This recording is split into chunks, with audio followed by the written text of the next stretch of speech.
I hate my job and I hate my life. I'm smiling because that's not true. But it was true in 2008. I don't know if you remember, the economy crashed, my speaking business dried up, and I had to take a job just to pay the bills. This podcast is all about that journey and how to reframe, and specifically how to find fulfillment at work and at home. Because if you and I are fulfilled or satisfied at work, it's going to carry over into our home life and vice versa. They're both related. We keep hearing about balance and it seems elusive, but what I'm going to share with you changed my life. And I hope that it affects your life, and I hope at the very least, it changes your life and lets you see the good that's already in your life.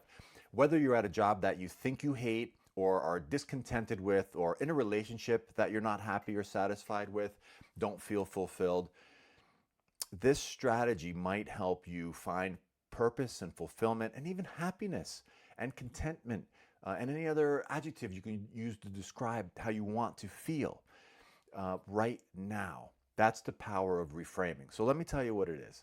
Frank, my therapist, taught me this around 2008. Maybe it was later than that. It doesn't matter. In 2008, I had to take a job, like I said, to support my family. My speaking business dried up. I started seeing Frank, and what Frank helped me do was to reframe what that job meant. So I saw that job as, I'll be honest with you, my ego was different than it is now, and it was beneath me. The office was messy. The clientele wasn't, up to my standard. The owners were laissez-faire, and I was full of judgment. Why? Because I was unhappy in my personal life. My business has just failed, basically, but there was stuff that I carried over from childhood that I wasn't even aware of. So I said to Frank, I hate my job. I can't believe at this point in my career I have to do this. And if you've heard me talk about Frank before, you're going to be aware of what I'm going to share with you. He just has a way. He doesn't contradict me. This is what I think a great therapist and a great coach can do. That's why it's important to work with them. He didn't contradict me, and he didn't say, "No, Peter, your job is amazing. Come on, look at this, look at this." He said, "That's one way to look at it." First he goes, "That's one way to look at it," and then he stops. And so that prompts me to stop. Instead of hating my job, I'm thinking, what is he talking about? So he's disrupting my pattern. And I say, "What do you mean?" He goes, "Well, if you choose to look at your job as miserable, as beneath you, as unfulfilling, as I can't believe it, then that's the experience you're going to have with your job. That's the perception." And I was naive to this at the time, and I said, "What do you mean? Isn't that's my reality? What are you talking about? Like, I hate this job. It's beneath me. It's not what I want to be doing." And he said, "I understand that. I understand it's not what you want to be doing. But we don't always have control of doing exactly what we want to be doing. The only thing that we have control of is how we're going to look at what's happening to us right now. The people that are in our lives, the people that we encounter at the supermarket, the experiences that we have at work, in our relationships, all we have is how we are going to choose to look at that. So let me do a little bit of reading. And I just want to make sure I cover all these points because I think they're really important and helpful. And like I said, they changed my life, and I hope they'll change yours. First of all, there's a screenshot. There's a blog post attached with this, and there's a screenshot that I did just this morning about U.S. job satisfaction. And this is on the blog. You can see it. It's incredible. The first two hits from Google. The first one is survey. U.S. job satisfaction hits an all-time high. That's May 11th, 2023. Right below that is job unhappiness is at a staggering all-time high. These are within 8 months apart. These research studies are within 8 months apart. Think about that. One of them is saying job satisfaction hits all-time high. I mean, that sounds positive. That's unbelievable. Most of us are happy with our job. That's great, or the most that we've ever been. And the very next headline is job and happiness is at a staggering all-time high, which is true. This is just another reminder to you and me, be careful of the media because it can drive you crazy. If you already feel crazy, then the media can drive you even more crazy. So just be mindful of that. So what's true? Here's a quote from one of those articles, and this is what I've experienced with my audiences and my clients and my friends and family. The Gallup, in its recent poll of 2022, reports along with dissatisfaction, workers are experiencing staggering rates of both disengagement and unhappiness. 60% of people reported being emotionally detached at work, 19% as being miserable. That's what I've experienced personally in the past, and what I'm experiencing with my audience is when they're honest with me and they could, share how they're really feeling, either privately or during a break, or certainly with my clients. So how do we become fulfilled at work? Short of getting another job, I don't know, it might be right for you, but let me share my experience in a few minutes. And I didn't have to get another job, but maybe you really do want another job. But until you can get that job or until you can be in that relationship, is there something now, right now, that you can focus on, that you can observe, that you can appreciate, that will give you fulfillment right now? At work and at home. That's what this is all about, okay? So I told you, Frank, my therapist, told me this is basically, reframing is basically reinterpreting everything in your life to have a benefit for you. Like, think about that concept. Everything that happens to you, every single person, if we choose, will have a benefit. Now, hear me out, because here's the first thing I said to Frank. I said, well, Frank, am I just not pretending that my life is better than it actually is, but it's not? I'm being a phony. I actually thought that, and I shared that with Frank. And he goes, I don't remember exactly what he said, but that's the point. The point is, what do I think my life is? And that's what my life is going to be. So if I choose to focus on certain things, if I choose to see certain things, then I will experience those things. And I could see, this happened to me, that my life is actually better than I thought it was instantly. Because with Frank's guidance, I was able to see the good that was already in my life, even in that job that I thought I hated, that was beneath me. So Abraham Lincoln said, if you look for the bad in mankind and expect to find it, you surely will. So that's a self-fulfilling prophecy. So isn't the opposite true? If I choose to see the good in people, the good in me, the good in my job, the good in the world, then I will see the good that is already there, because there is good, even though there's a lot of things that we can look at that aren't good, that don't feel good, that just seem crazy. Okay, so how does reframing work? If someone cuts me off in the car, I can look at it and say, what a jerk, right? This is the thing for me. I had such problems driving and someone cutting me off. I would react so negatively, and it affected me in such a negative way. And then it affected my work, and it affected me going home to my kids. And I was so aware of it that I wanted to change it. So with Frank's help, and also Wayne Dyer, I've heard him talk about this, and a lot of other self-help people, I'm sure, talk about this. Maybe that person that cut me off or that traffic saved me from a life-altering accident down the street, around the block. I don't know. But why not choose to believe that? I could choose to believe that person's a selfish jerk, the world sucks, cut me off. Or I can choose to believe, thank you, you might have just saved me from something. If you're in a hurry, go ahead. But I want to get home to my children. I want to have a good life. I don't want to be paralyzed. I'm a physical therapist. I've seen people in car accidents because they were in a rush or someone else was in a rush. So it's the exact same thing. I'm just reframing what I'm focusing on. Another example, at work. If my boss makes unreasonable demands of me, perhaps she sees something in me that I don't. Perhaps she sees that, hey, Peter can handle this. Or maybe my boss is doing me a favor, reminding me they're just miserable today or every day. They're not happy with their lives. They're not happy with their relationships. But that doesn't mean that I have to be too. They could just be projecting that onto me. So what that helps me do is have empathy for that person, not to absorb their negativity, not to even take it, because we should stand up for ourselves, especially if someone's hurting us physically or verbally, but to say, that's not about me. That person is projecting their unhappiness on me. I'm going to feel empathy for that, because when I feel empathy, it stops me from feeling hate and judgment and anger and all that stuff I don't want to feel anymore. And it helps me, regardless of what that person's doing, it's not about me. And it takes that pressure off of myself. By the way, I want to read this to you. By the way, one of the top things that people report wanting more of, in addition to happiness and money, is freedom.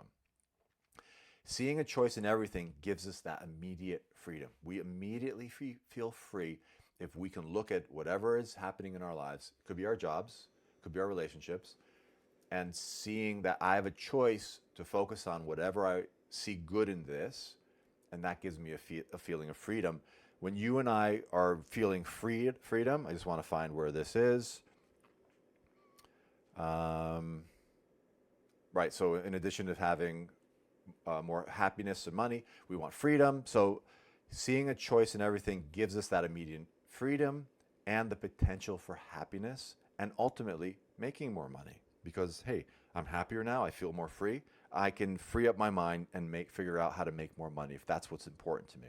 So I'll give you that personal example again. In 2008, the economy crashed. My speaking business dried up, and I took a job that it was difficult for me because I thought I was going backwards. And I hear that from some of my clients and some of my audience when they talk to me openly, that they could feel like they're making not even just a lateral move, but a backwards move with some of the work, especially in the last couple of years, the way the economy has been.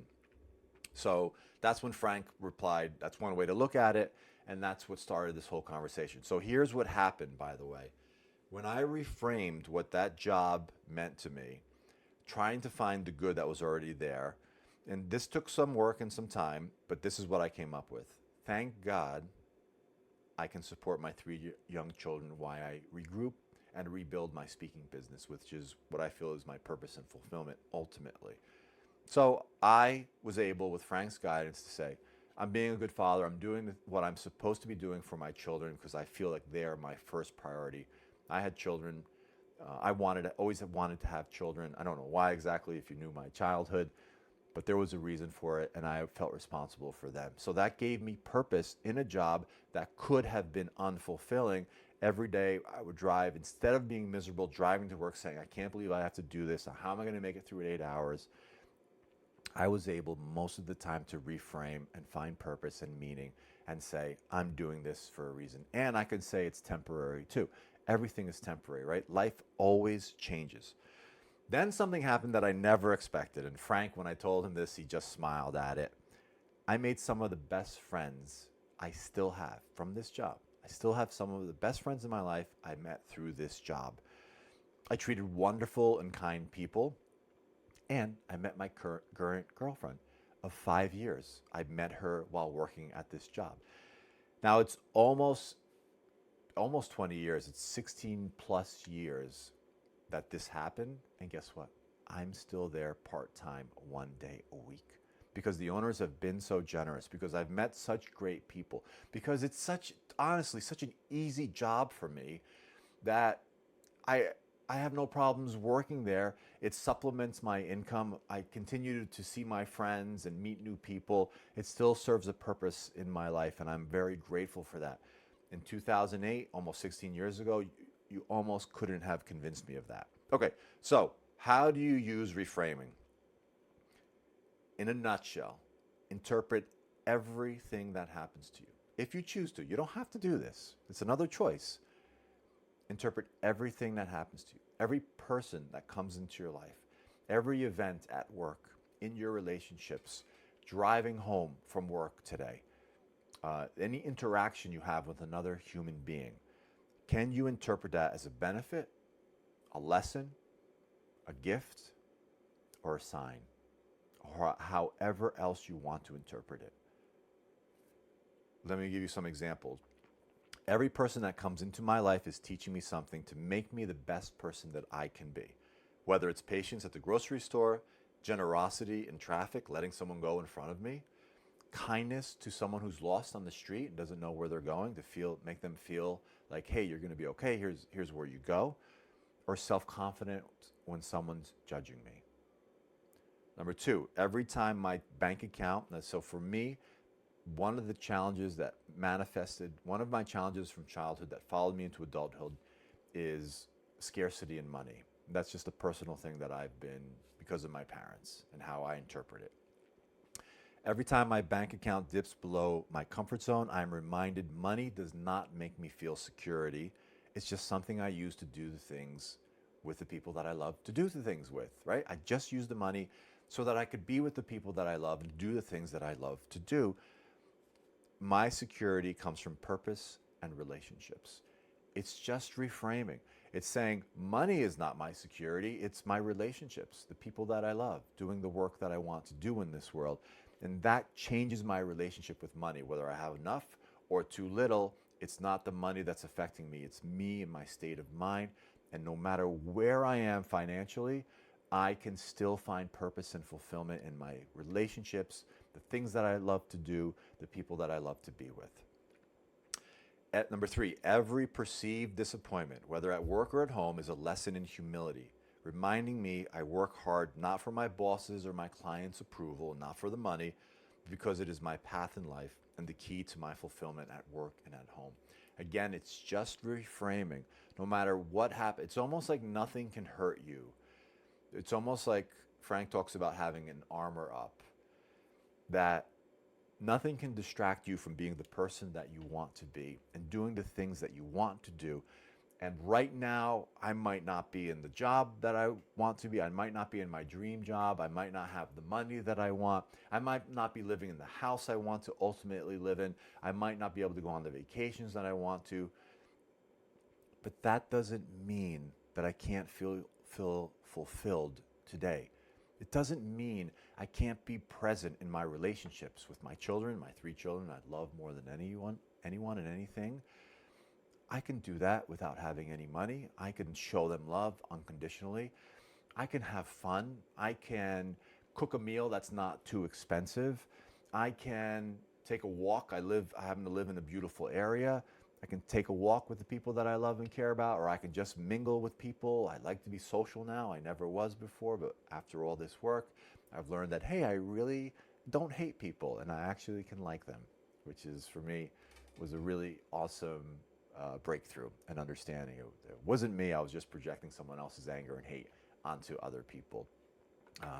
And all of this, what it's done for me, for my children, for my girlfriend, for the mother of my children, I use this strategy with the most important people in my life, in my work speaking to companies, to first of all find purpose and meaning for me, no matter where I am, and then to hopefully share that message and to say, because Frank gave me that gift and I'm going to pass that gift on to you or my audience or to my client, that to say, just because you don't have your dream job or your bank account isn't where you want it to be, doesn't mean you can't find happiness and fulfillment and purpose in where you are right now. And if you really are discontented or not happy or not satisfied, while you're finding the good in your current situation, you can be working towards getting that better job or that position or that raise or going on that vacation or losing that weight or looking and feeling a certain way or buying a certain car, whatever it is that's important to you. You don't have to wait to feel fulfilled and to feel happy, I think, is what the best thing of reframing is. That no matter where you are right now, it's where you and I are supposed to be. And if we want more for ourselves, we can use that current satisfaction to fuel that growth into that new occupation, new job, new field, new relationship.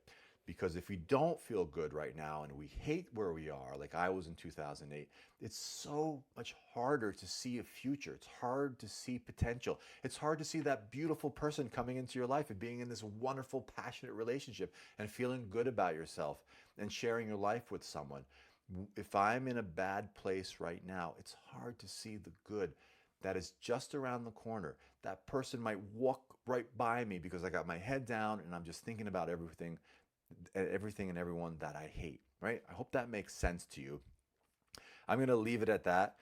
I'm just going to find where you are. There you are. Um, if you need a speaker to come into your workplace, to your school, to your group, to your organization, live or virtually, to talk about finding fulfillment right now. Last week's podcast and blog was about being an inspirational leader. These are all related topics. Right now, I find we can work together to become our best selves right now, and then to serve the people that we are serving, whether we're managers or teachers or principals or CEOs, whoever we are, or just the CEO of our life and our relationships and our children. We can be better right now together. So if I can help you, reach out. If you want to send me something you're thinking about right now, okay, Peter, I'm going to reframe my job right now, or I'm going to reframe my relationship, send it to me in an email. I love to hear from you. It starts a conversation, and then you're putting it out into the universe and you're making it more real. And once you do that, things start to improve in your life slowly, and then they start to just snowball. Okay, hope that makes sense. Hope that helps you and your family. Until next time, I'm Peter.